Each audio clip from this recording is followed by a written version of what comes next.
എൻ്റെ കോച്ചിങ് പ്രോഗ്രാമിൽ വരുന്നവർക്ക് ചിലവർ പറയാറുണ്ട്, ചുറ്റും ഭയങ്കര നെഗറ്റിവിറ്റിയാണ്.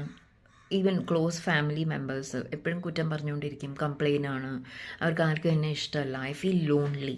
ഓക്കെ, പലരും പറയുന്ന ഒരു കാര്യമാണത്.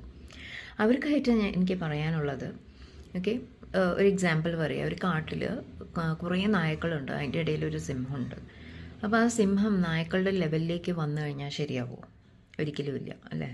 അപ്പോൾ അതേപോലെ നിങ്ങളുടെ ചുറ്റുമുള്ള ആൾക്കാരുടെ നെഗറ്റീവായി നിങ്ങൾക്ക് തോന്നുകയാണെങ്കിൽ ഒരിക്കലും അവരുടെ ലെവലിലേക്ക് നിങ്ങൾ താഴാതിരിക്കുക.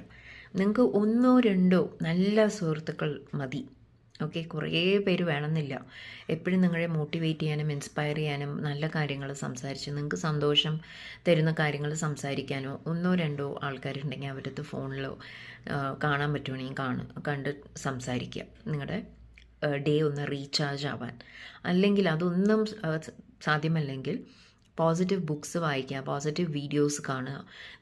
നിങ്ങളെ പോസിറ്റിവിറ്റി കൊണ്ട് സറൗണ്ട് ചെയ്യുക. മറ്റുള്ളവരെന്തോ പറഞ്ഞോട്ടെ, നിങ്ങളുടെ എനർജി അതിൽ ഡ്രെയിനായി പോകാൻ പാടില്ല.